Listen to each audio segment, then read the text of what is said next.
Hello everyone, welcome back my YouTube channel Jeet open classes. Last class में हमने literature के अंदर epic वाला अपन ने लिटरेचर देखा था। आज अपन जो नेक्स्ट देखने वाले हैं वो है बैलेड। क्या है? बैलेड। तो जो बैलेड है उसके बारे में बात करेंगे आज की क्लास में। अगर आपने एपिक अच्छे से पढ़ा है, उसको समझा है, तो आपको बैलेड समझने में दिक्कत नहीं आएगी। ऐसे मान लो एपिक का ही एक रूप होता है बैलेड। ठीक है? कैसे? जैसे अपना एपिक जो होता है नैरेटिव पोएम होता है, वैसे बैलेड एक नैरेटिव पोएम होता है। बस फर्क ये है कि जो बैलेड है वो एक फोक सॉन्ग होता है। क्या होता है? Folk song. और फोक सॉन्ग का मतलब होता है लोक गीत। ठीक है? तो आइए अपन इसको शुरू करते हैं बैलेड को। जो इसकी मीनिंग है उससे बात करते हैं। जो मीनिंग होती है बैलेड की वो क्या होती है? ए डांस सॉन्ग, यानी कि जिसपे डांस करने वाला सॉन्ग होता है। ठीक है? पोएम होती है तो उसपे नृत्य वगैरह किए जाते हैं, लोकगीत होते हैं उसके हिसाब से। ठीक है? सेकंड पॉइंट है a song which tells story. ये नैरेटिव पोएम होती है जो अपने को कथा सुनाई जाती है, स्टोरी बताई जाती है। ठीक है? थर्ड पॉइंट है इसमें narrative species of folk song. Narrative species होती है टाइप्स, मतलब जो नैरेटिव का जो टाइप होता है वो कौन सा होता है? फोक सॉन्ग वाला होता है, लोकगीत वाला होता है। फोक का मतलब होता है लोक गीत। ठीक है? तो दो नैरेटिव का कौन सा टाइप होता है? ये फोक टाइप होता है। फोक सॉन्ग होते हैं, इसमें लोकगीत होते हैं, लोक कथाएं बोली जाती है, इसमें लोक कथाएं सुनाई जाती हैं। ठीक है? नेक्स्ट अपन इसकी स्टेंजा की बात करते हैं उससे पहले मैं आपको एक बार बता देता हूँ कि जो बैलेड होते हैं, जैसे अपने राजस्थान के अंदर जैसे अपने जैसे जो लोक देवता है उनकी जो कथाएं सुनाई जाती हैं, तो उनको अगर पोएम के रूप में बताया जाए तो वो एक तरीके से बैलेड के रूप में हो जाती है। जैसे अपने तेजाजी हो गए, रामदेव जी हो गए, उनकी जो कथाएं चलती है राजस्थान के अंदर, बाबू जी हो गई, तो उनकी जो फट चलती है ना, बाबू जी की फट, तो वो एक तरीके से बैलेड के रूप में ही चलती है, उनको पोएम के रूप में अगर बताया जाता है तो। ठीक है? ऐसे ही है ये। जो बैलेड की जो स्टेंजा होती है उसको नाम बैलेड स्टेंजा ही बोलते हैं। और ये स्टेंजा, इसमें चार क्वार्टरेन होते, फोर एक क्वार्टरेन होता है। क्वार्टरेन का मतलब होता है four line stanza. Four line, एक स्टेंजा में फोर लाइन होती है। ठीक है? क्वार्टेन का मतलब होता है एक स्टेंजा के अंदर चार लाइनें होती हैं, उन चार पंक्तियों के अंदर जो इनका जो मीटर चलता है वो कैसे चलता है उनकी बात करते हैं स्टेंजा के अंदर। तो जो चार लाइनें होती हैं उनके अंदर जो क्वार्टेन होता है वो कैसा होता है? Having iambic metre. अब मैंने यहाँ पे इतना ही लिखा इसको, हैविंग आयम्बिक मीटर। मीटर कैसा बताया इसमें? Usually return in the ballad stanza. तो बैलेड स्टेंजा उसमें आमतौर पे जो स्टेंजा में जो क्वार्टेन होते हैं वो कैसे होते हैं? आयम्बिक मीटर्स के अंदर होते हैं। तो मीटर के अंदर ओनली मैंने इतना ही लिखा, आयम्बिक मीटर। आयम्बिक पेंटामीटर होता है, आयम्बिक टेट्रामीटर होता है, आयम्बिक ट्राईमीटर होता है, लेकिन मैंने इतना ही लिखा आयम्बिक ओनली। ठीक है? तो आयम्बिक क्यों लिखा है इसके? इसका कारण ये है कि इसमें जो मीटर होता है आयम्बिक के आगे, तो इसमें कोई फिक्स नहीं होता। कैसे? देखो, ये अपने पास चार पंक्तियां हो गई। ठीक है? ये चार लाइनें हो गई। सबसे पहले बात करते हैं इसकी राइम स्कीम की। जो स्टेंजा होता है चार लाइन का, एक तरीके से चार लाइन का स्टेंजा है, और इसकी बात करते हैं, चार लाइनें हो गई है। अब इसमें जो राइम स्कीम होती है, राइम स्कीम होती है वो ए बी सी बी होती है। क्या होती है? A B C B. ठीक है? अब इसमें जो सेकंड और फोर्थ है वो दोनों राइम स्कीम क्या करती है? मैच करती है, सेकंड और फोर्थ। ठीक है? ये ध्यान रखना। जो सेकंड और फोर्थ जो राइम स्कीम है वो मैच करती है, फर्स्ट वाली मैच नहीं करती। थर्ड वाली में फर्स्ट वाली अलग रहती है, थर्ड वाली भी अलग ही रहती है। और जो फर्स्ट लाइन होती है उसमें जो आयम्बिक तो सभी में कॉमन आ रहा है, आयम्बिक यहाँ सभी में कॉमन आ रहा है। ठीक है? तो आयम्बिक की तो अपन बात करेंगे नहीं, आगे बात करेंगे मीटर की। कौन सा? इसमें टेट्रामीटर होता है। टेट्रामीटर मतलब ये होता है फोर फोर स्ट्रेस होते हैं, अनस्ट्रेस और स्ट्रेस, यानी कि इसमें टेट्रा मतलब चार स्ट्रेस। ट्राईमीटर में ट्राई का मतलब तीन, तो थ्री स्ट्रेस। टेट्रा वापस फोर आ गया, ट्राई का वापस थ्री आ गया। ठीक है? कहने का मतलब ये है, टेट्रा का मतलब ये हो गया, एक होता है अनस्ट्रेस, एक होता है स्ट्रेस। ठीक है? ऐसे unstress stress, unstress stress, unstress stress. तो ये हो गया स्ट्रेस सिलेबस। कितने हो गए? चार हो गए। तो ये चार ही तो यहाँ हो गए। ऐसे इसमें नीचे वाले में कितने होते हैं? Unstress stress, unstress stress, unstress stress. तो इसमें होते हैं ये तीन। कितने होते हैं? तीन। फिर वापस ये चार आ गए, वापस ये तीन आ गए। ठीक है? स्ट्रेस की बात करते हैं तो टेट्रामीटर, तो आयम्बिक टेट्रामीटर फर्स्ट लाइन होती है। सेकंड लाइन में क्या होता है? आयम्बिक ट्राईमीटर। ठीक है? अब थर्ड लाइन फर्स्ट वाली की तरह ही आती है, आयम्बिक टेट्रामीटर, आयम्बिक टेट्रामीटर दोनों सेम है। ऐसे ही फोर्थ वाली सेकंड वाली की जैसे ही आती है, आयम्बिक ट्राईमीटर, आयम्बिक ट्राईमीटर, दोनों मैच करती है। ठीक है? मीटर के अंदर बात करेंगे तो फर्स्ट थर्ड से मैच करती है, सेकंड फोर्थ से मैच करती है। पंक्तियों की बात करते हैं तो जिसमें राइम स्कीम होती है वो फर्स्ट और थर्ड मैच नहीं करती, सेकंड और थर्ड, सेकंड और फोर्थ मैच करती है। ठीक है?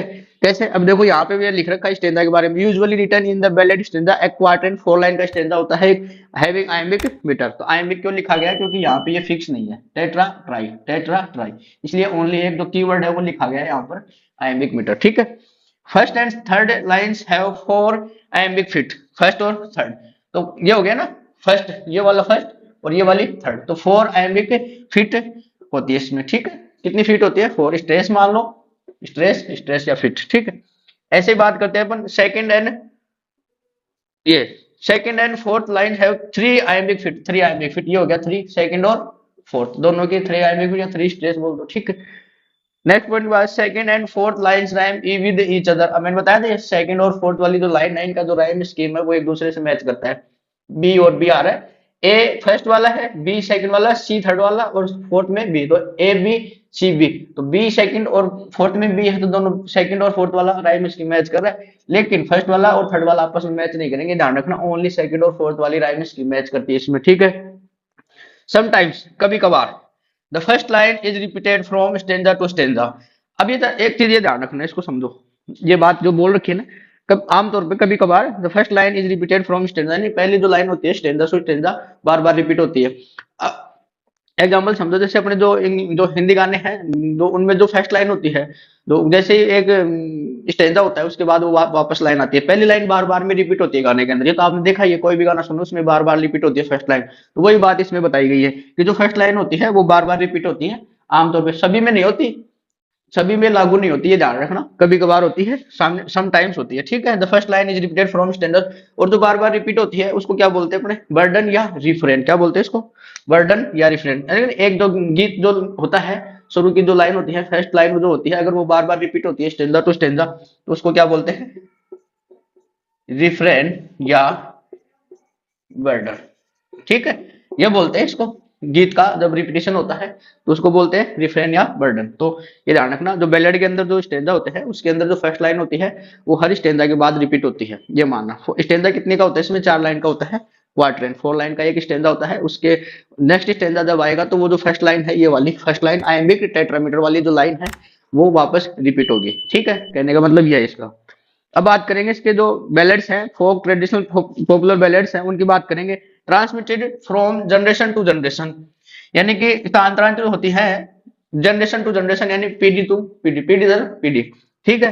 अमंग इलिटरेट यानी अनपढ़, और पार्टली इलिटरेट यानी कम में अनपढ़, कम शिक्षित पीपुल, यानी कि जो फोक और ट्रेडिशनल पॉपुलर बैलेड जो होती है, अपनी फोक जो बैलेड होती है वो पीढ़ी दर पीढ़ी स्थानांतरित होती है, और किन के मध्य होती है, जो अशिक्षित होते हैं और कम शिक्षित होते हैं उन लोगों के बीच में ये स्थानांतरित होती है, ठीक है, ट्रांसमिट होती है, ठीक है।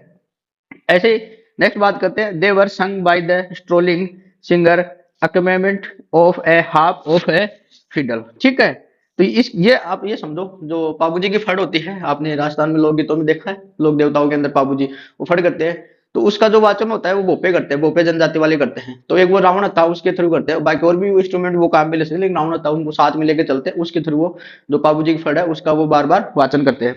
ऐसे ही जो ये इंग्लिश जो बैलेड है इसके अंदर जो जो किया जाता है, उसमें जो इंस्ट्रूमेंट होता है वो इंस्ट्रूमेंट कौन सा होता है, हार्प। कौन सा इंस्ट्रूमेंट होता है ये, हार्प और फिडल, ये इंस्ट्रूमेंट का नाम है, हार्प और फिडल, ठीक है। देवर संग, ये गाते हैं, of the strolling singer. Strolling singer का मतलब होता है गुमक्कड़, स्ट्रोलिंग का मतलब होता है गुमक्कड़, गुमक्कड़ गायक जो घूमते हुए गाते हैं। एकम्पनीमेंट यानी साथ में, और हार्प ऑफ ए फिडल, यानी कि जो घुमक्कड़ गायक होते हैं, जो बैलेड गाते हैं, जो घूमते हुए गाते हैं, एक या एक से अधिक गायक हो सकते हैं, एक गायक हो सकता है, एक से अधिक हो सकते हैं, वो साथ में क्या रखते हैं, हार्प एंड फिडल, ये एक इंस्ट्रूमेंट होता है, उसको लेके उसके साथ उसको यूज करते हुए ये बैलेड का वाचन करते हैं, बैलेड गाते हैं, ठीक है। तो ये हो गई इसकी फोक ट्रेडिशनल या पॉपुलर बैलेड के बारे में, ठीक है। क्या होता है, ये ट्रांसमिट की जाती है पीढ़ी टू पीढ़ी, जनरेशन टू जनरेशन। और लोग कौन कौन से लोगों के मध्य पॉपुलर होती है ये, इलिटरेट जो अनपढ़ होते हैं, and partly illiterate and partly come illiterate यानी शिक्षित, तो कम शिक्षित लोगों के बीच में ये प्रसिद्ध होती है, ठीक है। अब बात करते हैं अपन सब्जेक्ट मैटर, जो इसका जो थीम है उसके बारे में बात करते हैं। इसकी जो थीम है वो कोई थीम नहीं होती, नो सेट थीम, यानी कोई थीम फिक्स नहीं होती इसकी, ठीक है। लेकिन आमतौर पे usually they glorify the brave deeds, deeds का मतलब होता है एक्शंस, क्या होता है एक्शंस, यानी कि जो बहादुर, ब्रेव यानी बहादुर, डीड्स यानी एक्शन, जो हीरोइक डीड्स होती है ना, एक तरीके से अपने एपिक में पढ़े थे हीरोइक डीड्स, उनके जो बखान किया जाता है एक तरीके से इसमें आमतौर पर, ठीक है, प्रशंसा महिमा मंडन किया जाता है, ग्लोरीफाई किया जाता है जो हीरोइक डीड्स होती है ना, साहसिक कार्य होते हैं उनके बारे में। लेकिन जो इसमें पॉपुलर जो थीम होती है, जो नॉर्मली इसमें जो थीम्स यूज में ली जाती है बैलेड के अंदर, कौन कौन सी थीम्स होती है, tales of thrilling adventure, tales यानी बताया जाता है, थ्रिलिंग एंड रोमांचिक एडवेंचर, रोमांचिक साहसिक कार्यों के बारे में होता है इसमें एक थीम, बैटल्स युद्ध के बारे में, लव प्रेम, नेचुरल कैलेमिटीज यानी प्राकृतिक आपदाओं के बारे में। तो इनकी जो थीम्स होती है वो कौन कौन सी होती है?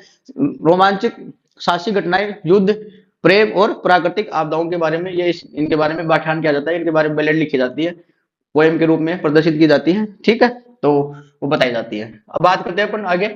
There tales were usually fierce होता है भयंकर। क्या होता है इसका मतलब? भयंकर। ठीक है, भयंकर है। ट्रेजिक यानी दुखद। इंट्रोड्यूसिंग यानी सुपरनेचुरल मशीनरी। तो ये जो बैलेड है वो कैसी होती है, उसका जो अंत होता है वो कैसा होता है? भयंकर और दुखद अंत होता है। और जो सुपरनेचुरल मशीनरी, ये एक तरीके से जो दैवीय तत्व का समावेशन होता है, इसमें कंपलसरी नहीं है। जो एपिक के अंदर तो ये सुपरनेचुरल मशीनरी कंपलसरी होता है, उसमें मस्ट होता है। यहाँ इसमें मस्ट नहीं होता, मे भी हो सकता है, ये मतलब नेसेसरी नहीं है इसके अंदर। ठीक है, अनिवार्य नहीं है एक तरीके से। तो जो ये थीम्स है, इन थीम्स के अगर ऊपर बात करते हैं बैलेट की, तो इनका जो अंत कैसा होता है वो भयंकर और दुखद तरीके से अंत होता है इनका। ठीक है, दे इवोक फीलिंग्स ऑफ आउ थ्रिल एंड सस्पेंस। अब जो बैलेट जब सुनाई जाती है तो जो सुनने वाले होते हैं श्रोता, उनके मन में कैसी फीलिंग्स आती है? आउ यानी विस्मय, थ्रिल यानी रोमांच। आउ का मतलब होता है विस्मय, ठीक। थ्रिल होता है रोमांच, और सस्पेंस यानी भी रोमांच होता है। ठीक है, जब बैलेड सुनाई जाती है तो जब सुनने वाले होते हैं श्रोता, उनके मन में कैसी फीलिंग्स आती है? विस्मय, रोमांच और सस्पेंस वाली, ओ थ्रिल और सस्पेंस वाली उनकी फीलिंग्स से जागृत होती हैं। अवेक होता है जागृत होना। ठीक, तो ये ध्यान रखना। नेक्स्ट पॉइंट है एब्रप्ट ओपनिंग। इसकी जो ओपनिंग होती है, एब्रप्ट का मतलब होता है अचानक से शुरुआत होती है। जैसे अपने कई भी फिल्में आती हैं, जो अपन फिल्मी स्टोरी देखते हैं, मूवीज वगैरह देखते हैं, उनमें क्या देखते हैं? स्टार्टिंग में ही मतलब फिल्म का जो स्टार्टिंग होता है वो स्टार्ट से नहीं होकर बीच में से शुरू कर देते हैं, अचानक से सस्पेंस करते हैं ना। जैसे एपिक के अंदर भी बीच में से अचानक से मर्डर का सीन आ गया, लड़ाई दंगे शुरू हो गए, पता ही नहीं कौन किसको मार रहा है, क्या हो रहा है। फिर उसके बाद धीरे धीरे फिल्म आगे चलती है, तब अपने को समझ में आता है उसका परिचय, इंट्रोडक्शन उसका बाद में समझ में आता है धीरे धीरे। वैसे ही बैलेड होती है, उसमें जो शुरुआत होती है वो अचानक से होती है, उसमें उसका परिचय नहीं दिया जाता शुरू के अंदर। धीरे धीरे जब बैलेड चलती है उसके बाद उसका परिचय अपने सामने आता रहता है। तो एब्रप्ट ओपनिंग का मतलब होता है अचानक शुरुआत। यहाँ लिख देता हूं मैं, अचानक शुरुआत। ठीक है, और फेमस बैलेड की बात कर लेते हैं। फेमस बैलेड कौन कौन सी होती हैं? जो सर पैट्रिक स्पेंस, ये बैलेड का ही नाम है, ये कोई राइटर का नाम नहीं है। और इसका जो राइटर है, जो ऑथर है, वो अननोन है, आज तक इसका ऑथर का भी पता नहीं लगा है। सर पैट्रिक स्पेंस ये बैलेड का नाम है। ठीक है, सेकंड की बात करते हैं, बिशप थॉमस प्रेसी, ये राइटर हैं, इन्होंने लिखी थी relax of ancient English poetry. 1765 के अंदर इन्होंने ये जो बैलेड है ये लिखकर दे दी थी। किसने? बिशप थॉमस और पर्सीज ने। ठीक है, तो इन्होंने ये जो बैलेड है ये 1765 में लिखकर दे दी थी। आप अगर इसको ध्यान रखो तो ये जरूर ध्यान रखना, एग्जाम में पूछ लिया जाता है इस बैलेड के बारे में। जो परसीज रिलैक्स, इसको रिलैक्स, इसको ये ध्यान रखना, परसीज ये पूरा नाम नहीं आता इसमें, रिलैक्स परसीज रिलैक्स आ जाता है। तो ये बैलेड कौन सी है, कब लिखी गई थी? 1765 की डेट जरूर ध्यान रखना।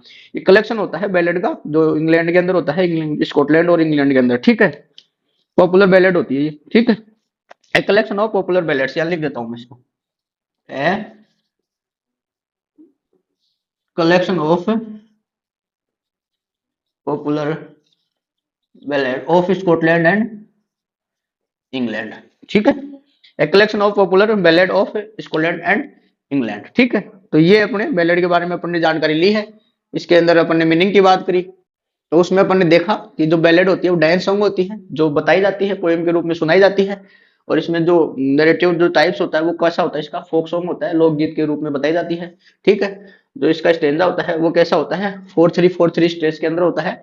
इसकी राइम स्कीम होती है ए बी सी बी। कैसी होती है? A B C B. ठीक है, जो इसमें आयम्बिक जो मीटर होते हैं वो कैसे होते हैं? फर्स्ट लाइन में टेट्रामीटर होता है, सेकंड में ट्राई, ऐसे ये रिपीट होता है। फर्स्ट वाला थर्ड के अंदर टेट्रामीटर, वापस ट्राई मीटर।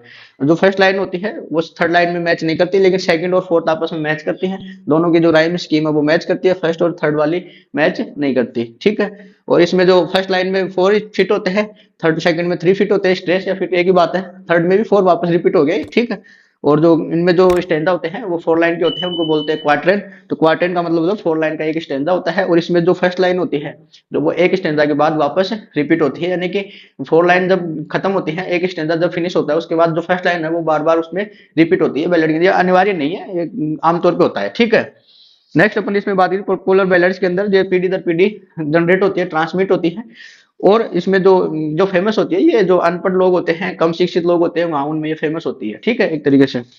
तो उसमें जो जो गायक होते हैं वो घुमक्कड़ होते हैं, वो घूम घूम के अपने जो बैलेड है वो सुनाते हैं, और उनमें जो इंस्ट्रूमेंट काम में लिया जाता है वो हार्प और फिडल, ये दो इंस्ट्रूमेंट है, ये काम में लिया जाता है। और वो घूमते हुए लोगों के मध्य इस जो बैलेड है उसका प्रचार प्रचार करते हैं, ठीक है। मीटर की बात करते हैं, इसमें कोई थीम नहीं होती है, लेकिन फिर भी अगर फेमस थीम्स की बात करें तो जो थ्रिलिंग रोमांचिक साहसिक घटनाएं होती हैं, युद्ध की बात होती है, प्रेम प्रसंग की बातें होती हैं, और प्राकृतिक आपदाओं को इसमें शामिल किया जाता है, उनके ऊपर बैलेड लिखी जाती है, ठीक है। और इसमें क्या किया जाता है, जैसे एपिक के अंदर जो हेरोइक डीड्स होती है, जो सुपरनेचुरल मशीनरी होती है, उनके बारे में एक्शंस का उनका व्याख्यान किया जाता है, ठीक है। लेकिन जो स्टोरी होती है उसका जो अंत होता है वो कैसा होता है, भयंकर और दुखद अंत होता है, इंट्रोड्यूसिंग सुपरनेचुरल मशीनरी, दैवीय तत्वों के द्वारा, ठीक। इसमें इंट्रोड्यूस भी किया जाता है दैवीय तत्वों को, लेकिन इसमें अनिवार्य नहीं होते। जो एपिक होता है उसमें तो अनिवार्य होते हैं सुपरनेचुरल मशीनरी, लेकिन यहाँ बैलेट के अंदर ये अनिवार्य नहीं होते, ठीक है, मे बी, ठीक है। और जो सुनने वाले होते हैं, श्रोता जो होते हैं, बैलेट को जो सुनते हैं, जिनके द्वारा सुनाई जाती है, श्रोता जो होते हैं उनके मन में कैसा होता है, फीलिंग कैसी आती है उसकी, ओ थ्री लाइन सस्पेंस वाली, इसमें रोमांच और सस्पेंस वाली फीलिंग्स जागृत होती है।